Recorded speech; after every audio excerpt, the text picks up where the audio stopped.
बंधु मैंने 1 जानुआरी दिन जदि आपण एही उपायटी करनेउछंती तो निश्चित भाବରେ आपणको माँ लक्ष्मीଙ୍କର विशेष कृपा प्राप्ति हेबो एवं आपणकर दारिद्र्यता मध्य सबुदिन पई नाश होइजिबो। आपण निश्चित भाବରେ धनवान बनि जिवे। तो निश्चित भाବରେ आपणको नवा वर्षर प्रथम दिन रे एही उपायटी करिनेबार अछि। नवा वर्षर प्रथम दिन आपण गाय को एही जिनिसटी खुआई दियंतु।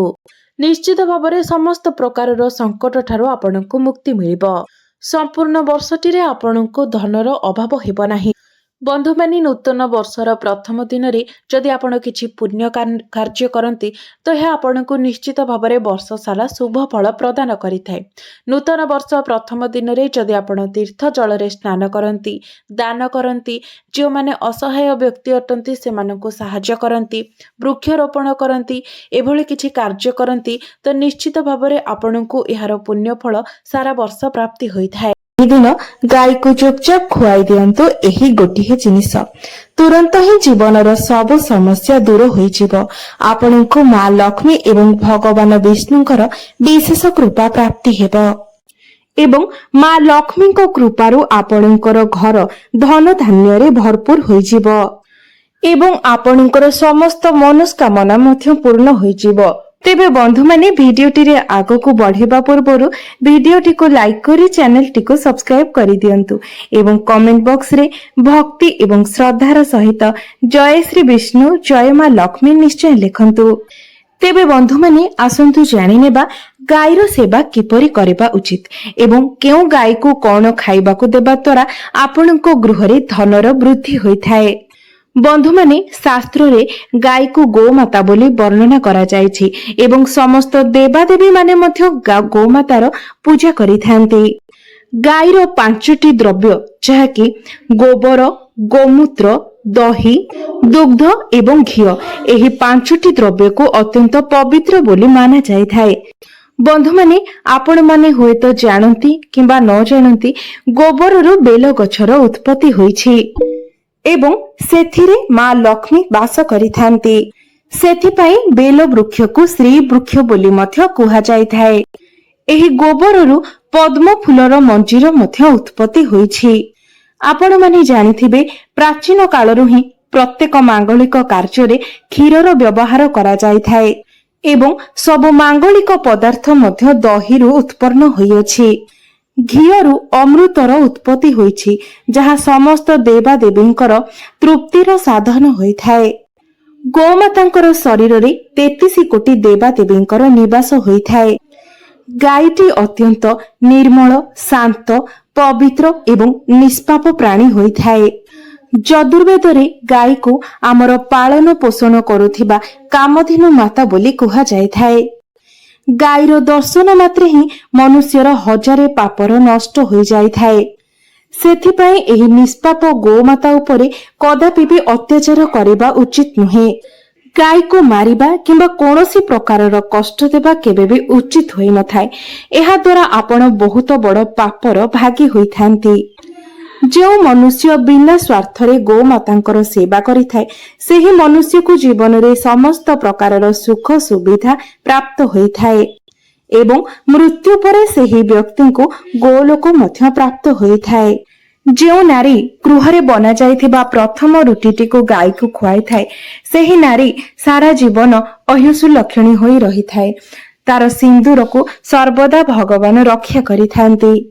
जो व्यक्ति गाय ठारू प्राप्त पंच द्रव्य को निज गृह रे सर्वदा रखिथाय सेही गृह रे दुख किंबा क्लेश केबे भी प्रवेश करि पारि न थाए एवं जो व्यक्ति प्रत्येक दिन गोमातांकर किछि ना किछि सेवा करिथाय सेही व्यक्ति अत्यंत पुण्यशाली होइथांती।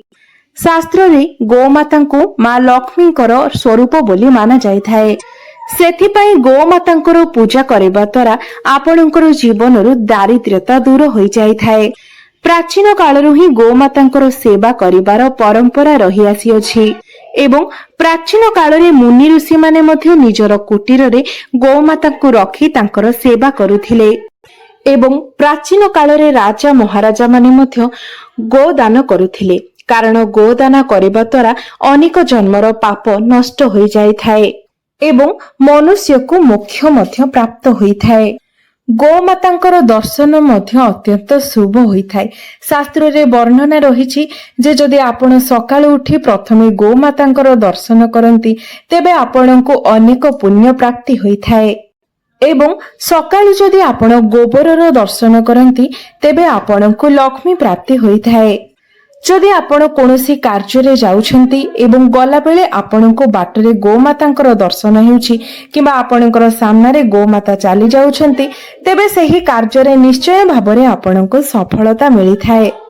ଯଦି ଆପଣଙ୍କର କୁଣ୍ଡଳୀରେ ପିତୃଦୋଷ ରହିଥାଏ ତେବେ ଅନ୍ୟ ଉପାୟ ଗୁଡ଼ିକ ସହିତ ଆପଣ ଯଦି ପ୍ରତ୍ୟେକ ଦିନ ଗୋମାତାଙ୍କୁ ରୁଟି ଏବଂ କିଛି ଘାସ ଖାଇବାକୁ ଦିଅନ୍ତି ତେବେ ଆପଣଙ୍କ କୁଣ୍ଡଳୀ ପିତୃଦୋଷରୁ ମୁକ୍ତ ହୋଇଥାଏ ଏବଂ ଆପଣଙ୍କୁ ପିତୃ ଆଶୀର୍ବାଦ ପ୍ରାପ୍ତ ହୋଇଥାଏ।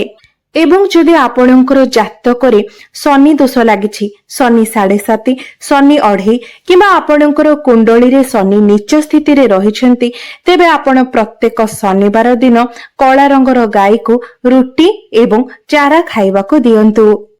ଏହା ସହିତ ଗୋମାତାଙ୍କର ପୂଜା ମଧ୍ୟ କରନ୍ତୁ। ଏପରି କରିବା ଦ୍ୱାରା ଆପଣଙ୍କୁ ଶନି ଦୋଷରୁ ମୁକ୍ତି ମିଳିଥାଏ।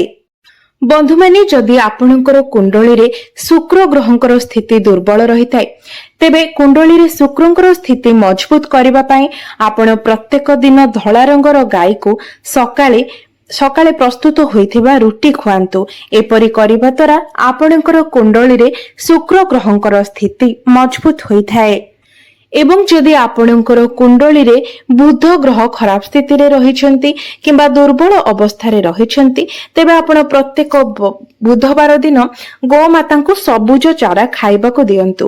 ଏପରି କରିବା ଦ୍ୱାରା ଆପଣଙ୍କର କୁଣ୍ଡଳୀରେ ବୁଧ ଗ୍ରହଙ୍କର ସ୍ଥିତି ଠିକ ହୋଇଯାଇଥାଏ। ଯଦି ଆପଣଙ୍କର କୁଣ୍ଡଳୀରେ ମଙ୍ଗଳଙ୍କର ସ୍ଥିତି ଖରାପ ରହିଛି ଏବଂ ଏହି କାରଣରୁ ଆପଣଙ୍କୁ ଅନେକ ଗୁଡ଼ିଏ ସମସ୍ୟାର ସମ୍ମୁଖୀନ ହେବାକୁ ପଡୁଛି ତେବେ ଆପଣ ଲାଲ ରଙ୍ଗର ଗାଈର ସେବା କରନ୍ତୁ। ବିଶେଷ କରି ମଙ୍ଗଳବାର ଦିନ ବିଶେଷ ରୀତିରେ ଗୋଟିଏ ଲାଲ ରଙ୍ଗର ଗାଈର ଆପଣ ସେବା ଶୁଶ୍ରୂଷା କରନ୍ତୁ। ଏବଂ ମଙ୍ଗଳବାର ଦିନ ଆପଣ ଲାଲ ରଙ୍ଗର ଗାଈକୁ ଗୁଡ଼ ଏବଂ ଚଣା ଖାଇବାକୁ ଦିଅନ୍ତୁ। ଏପରି କରିବା ଦ୍ୱାରା ଆପଣଙ୍କର ଜାତକରେ ମଙ୍ଗଳଙ୍କର ସ୍ଥିତି ଠିକ ହୋଇଯାଇଥାଏ ଏବଂ ମଙ୍ଗଳ ଆପଣଙ୍କୁ ଶୁଭ ଫଳ ପ୍ରଦାନ କରିଥାନ୍ତି। ତେବେ ଯଦି ଆପଣଙ୍କର କୁଣ୍ଡଳୀରେ ବୃହସ୍ପତିଙ୍କର ସ୍ଥିତି ଖରାପ ରହିଥାଏ ତେବେ ବୃହସ୍ପତିଙ୍କର ସ୍ଥିତିକୁ ଠିକ କରିବା ପାଇଁ ଆପଣ ରୁଟି ଉପରେ ଗୁଡ଼ ଏବଂ ଚଣା ରଖି ଗାଈକୁ ଖୁଆନ୍ତୁ। ଏପରି କରିବା ଦ୍ୱାରା ଆପଣଙ୍କ କୁଣ୍ଡଳୀରେ ବୃହସ୍ପତିଙ୍କର ସ୍ଥିତି ଠିକ ହୋଇଯାଇଥାଏ। ବୃହସ୍ପତିଙ୍କୁ ମାଙ୍ଗଳିକ ଗ୍ରହ ବୋଲି କୁହାଯାଇଥାଏ। ବୃହସ୍ପତି ଆପଣଙ୍କ ଜୀବନରେ ସମସ୍ତ ପ୍ରକାରର ମାଙ୍ଗଳିକ କାର୍ଯ୍ୟ ଉପରେ ପ୍ରଭାବ ପକାଇଥାନ୍ତି। ତେଣୁ ଆପଣଙ୍କ ଜୀବନରେ ଯେଉଁ ବି ସବୁ ଶୁଭ ଘଟଣା ଘଟିତ ହୋଇଥାଏ କିମ୍ବା ଆପଣଙ୍କର ସନ୍ତାନ ମାନଙ୍କ ସହିତ ଜଡ଼ିତ ପ୍ରତ୍ୟେକ ଘଟଣା ଆପଣଙ୍କର ବୃହସ୍ପତିଙ୍କର ସ୍ଥିତି ଉପରେ ହିଁ ନିର୍ଭର କରିଥାଏ। ତେଣୁ ବୃହସ୍ପତି କୁଣ୍ଡଳୀରେ ଭଲ ସ୍ଥିତିରେ ରହିବା ଆପଣଙ୍କ ଜୀବନ ପାଇଁ ଅତ୍ୟନ୍ତ ଗୁରୁତ୍ୱପୂର୍ଣ୍ଣ ହୋଇଥାଏ। ବନ୍ଧୁମାନେ, ଯଦି ଆପଣଙ୍କ ଗୃହରେ ସଦାସର୍ବଦା ଅଶାନ୍ତି ଲାଗି ରହୁଛି ତେବେ ଆପଣ ନିଜ ଘର ଭିତରେ ଗୋବରର ଘଷି ଜଳାଇବା ଉଚିତ ଏବଂ ସେହି ଘଷିର ଧୂଆଁକୁ ଆପଣ ଆପଣଙ୍କ ଘରର ପ୍ରତ୍ୟେକ ରୁମରେ ବୁଲାଇ ଆଣନ୍ତୁ। ଏହା ଦ୍ୱାରା ଆପଣଙ୍କ ଘରର ସମସ୍ତ ନକାରାତ୍ମକ ଉର୍ଜା ଗୁଡ଼ିକ ନଷ୍ଟ ହୋଇଯାଇଥାଏ ଏବଂ ସକାରାତ୍ମକ ଉର୍ଜାର ସଞ୍ଚାର ହୋଇଥାଏ। ଗାଈର ଦୁଗ୍ଧ, ଦହି, ଘିଅ, ଗୋବର ଏବଂ ଗୋମୂତ୍ର ଏହି 5ଟି ଦ୍ରବ୍ୟର ମିଶ୍ରଣରେ ପଞ୍ଚଦ୍ରବ୍ୟ ବନାଯାଇଥାଏ। ଏହାକୁ ପଞ୍ଚଗବ୍ୟ ବୋଲି ମଧ୍ୟ କୁହାଯାଇଥାଏ ଏବଂ ଏହା ପାପନାଶକ ହୋଇଥାଏ। ବନ୍ଧୁମାନେ, ଯଦି ଆପଣଙ୍କ ମୁଖ୍ୟ ଦ୍ୱାର ନିକଟକୁ ଗୋମାତା ଆପେ ଆପେ ଆସନ୍ତି ତେବେ ଆପଣ ତାଙ୍କୁ ଖରାପ ବ୍ୟବହାର ନ ଦେଖାଇ ଆପଣ କିଛି ନା କିଛି ଖାଇବାକୁ ଦିଅନ୍ତୁ।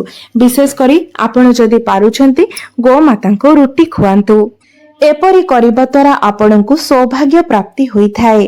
କିନ୍ତୁ ଭୁଲରେ ମଧ୍ୟ ଆପଣ ଗାଈକୁ ଖରାପ ବ୍ୟବହାର ଦେଖାଇ ଘଉଡ଼ାନ୍ତୁ ନାହିଁ, କାରଣ ଗାଈ ଯଦି ଆପଣଙ୍କ ଘରୁ ମନ ଦୁଃଖରେ ଫେରିଆସେ, ଉଦାସ ହୋଇ ଫେରିଆସେ ତେବେ ଆପଣଙ୍କ ଗୃହରୁ ମା ଲକ୍ଷ୍ମୀ ମଧ୍ୟ ଚାଲି ଆସିଥାନ୍ତି। ଆପଣଙ୍କ ଗୃହକୁ ମା ଲକ୍ଷ୍ମୀ ପରିତ୍ୟାଗ କରିଦେଇଥାନ୍ତି। ପ୍ରତ୍ୟେକ ଦିନ ଘରର ନାରୀମାନେ ଗାଈ ପାଇଁ ଏକ ରୁଟି ବନାଇବା ଉଚିତ ଏବଂ ସେହି ରୁଟିଟିକୁ ଶ୍ରଦ୍ଧା ପୂର୍ବକ ଗାଈକୁ ଖାଇବାକୁ ଦେବା ଉଚିତ। ଏହା ଦ୍ୱାରା ଆପଣଙ୍କୁ ଗୋମାତାଙ୍କର ଆଶୀର୍ବାଦ ପ୍ରାପ୍ତି ହୋଇଥାଏ ଏବଂ ଆପଣଙ୍କର ମନସ୍କାମନା ମଧ୍ୟ ପୂର୍ଣ୍ଣ ହୋଇଥାଏ। ମାତ୍ର କିଛି ଲୋକ ଗୋମାତାଙ୍କୁ ବାସି ଖାଦ୍ୟ, ଖରାପ ହୋଇଯାଇଥିବା ଖାଦ୍ୟ ଏବଂ ଅଇଁଠା ଖାଦ୍ୟ ମଧ୍ୟ ଖୁଆଇ ଦେଇଥାନ୍ତି। ଏହାକୁ ଶାସ୍ତ୍ରରେ ମହାପାପ ବୋଲି ବର୍ଣ୍ଣନା କରାଯାଇଛି। ଏହି ସବୁ ଖାଦ୍ୟ ଗୁଡ଼ିକୁ ଆପଣ ଅନ୍ୟ ପ୍ରାଣୀଙ୍କୁ ଖାଇବାକୁ ଦେଇପାରିବେ, ମାତ୍ର ଗୋମାତାଙ୍କୁ କେବେ ବି ଖରାପ ହୋଇଯାଇଥିବା ଖାଦ୍ୟ କିମ୍ବା ଅଇଁଠା ଖାଦ୍ୟ ଖୁଆଇବା ଉଚିତ ନୁହେଁ। ଯେହେତୁ ଗାଈକୁ ଗୋମାତା ବୋଲି ମାନାଯାଇଥାଏ ଏବଂ ଗୋମାତାଙ୍କର ଶରୀରରେ 33 କୋଟି ଦେବାଦେବୀଙ୍କର ବାସ ହୋଇଥାଏ, ତେଣୁ ଗାଈକୁ ଏପରି ଖାଦ୍ୟ ଦେବାର ଅର୍ଥ 33 କୋଟି ଦେବାଦେବୀଙ୍କର ଅପମାନ କରିବା ସହିତ ସମାନ ହୋଇଥାଏ। ଆପଣ ଦେଇଥିବା ସେହି ଖରାପ ଖାଦ୍ୟକୁ ଗୋମାତା ଭୋକ କାରଣରୁ ଗ୍ରହଣ ତ କରିଥାନ୍ତି, ମାତ୍ର ଖାଦ୍ୟ ଦେଇଥିବା ବ୍ୟକ୍ତିଙ୍କ ଉପରେ ସେହି ପାପ ଲାଗିଥାଏ। ଗାଈ ଏକ ଶାକାହାରୀ ଏବଂ ପୁଣ୍ୟାତ୍ମା ପ୍ରାଣୀ ଅଟେ, ତେଣୁ ଗାଈର ଖାଦ୍ୟରେ କେବେ ବି ଆମିଷ ଦିଅନ୍ତୁ ନାହିଁ। ଆପଣ ଯଦି ଏମିତି କାର୍ଯ୍ୟ କରିଥାନ୍ତି, ତେବେ ଆପଣଙ୍କୁ ମହାପାପର ଭାଗୀ ହେବାକୁ ପଡ଼ିଥାଏ। ବନ୍ଧୁମାନେ, ଯଦି ଆପଣଙ୍କର କୁଣ୍ଡଳୀରେ ଚନ୍ଦ୍ର ଦୋଷ ଲାଗିଛି ଏବଂ ଯେଉଁ କାରଣରୁ ଆପଣ ଅନେକ ଗୁଡ଼ିଏ ସମସ୍ୟାର ସମ୍ମୁଖୀନ ହେଉଛନ୍ତି, ତେବେ ରୁଟି ଉପରେ ଧଳା ଲହୁଣୀ, ଘିଅ ଏବଂ କିଛି ଲୁଣ ଲଗାଇ ଆପଣ ଗୋମାତାଙ୍କୁ ଖାଇବାକୁ ଦିଅନ୍ତୁ। ଏବଂ ଯଦି ଜାତକରେ ଶନି ଦୋଷ ଲାଗିଛି, ତେବେ ଅଟାରେ କିଛି କଳା ରାଶି ମିଶାଇ ସେହି ଅଟାରେ ଆପଣ ରୁଟି ବନାନ୍ତୁ ଏବଂ ସେହି ରୁଟିକୁ ଆପଣ ଗୋମାତାଙ୍କୁ ଖୁଆଇ ଦିଅନ୍ତୁ। ଏପରି କରିବା ଦ୍ୱାରା ଆପଣଙ୍କୁ ଶନି ଦୋଷରୁ ମୁକ୍ତି ମିଳିଥାଏ। ଯଦି ଆପଣଙ୍କ ଗୃହରେ ଆର୍ଥିକ ସଙ୍କଟ ଦେଖାଦେଉଛି, ଧନଜନିତ ସମସ୍ୟା ଦେଖାଦେଉଛି, ତେବେ ଗୁରୁବାର ଦିନ ଆପଣ ଗାଈକୁ କଦଳୀ ଖୁଆଇବା ଶୁଭ ହୋଇଥାଏ। ଏହା ଦ୍ୱାରା ଆପଣଙ୍କର ଧନଜନିତ ସମସ୍ୟା ଦୂର ହୋଇଯାଇଥାଏ। ଗୋମାତାଙ୍କର ପିଠିରେ ଯେଉଁ କୁବଡ଼ ରହିଥାଏ, ସେଥିରେ ସୂର୍ଯ୍ୟକେତୁ ନାଡି ରହିଥାଏ ଏବଂ ଯଦି ଆପଣଙ୍କର ଗୃହକୁ ଆପଣଙ୍କର ମୁଖ୍ୟ ଦ୍ୱାର ନିକଟକୁ ଗୋମାତା ଆସିଥାନ୍ତି, ତେବେ ତାଙ୍କର ସେହି କୁବଡ଼କୁ ଆପଣ ନିଶ୍ଚୟ ରୂପରେ ସ୍ପର୍ଶ କରନ୍ତୁ, କାରଣ ଏପରି କରିବା ଦ୍ୱାରା ଆପଣଙ୍କୁ ଅନେକ ଗୁଡ଼ିଏ ରୋଗରୁ ମୁକ୍ତି ମିଳିଥାଏ।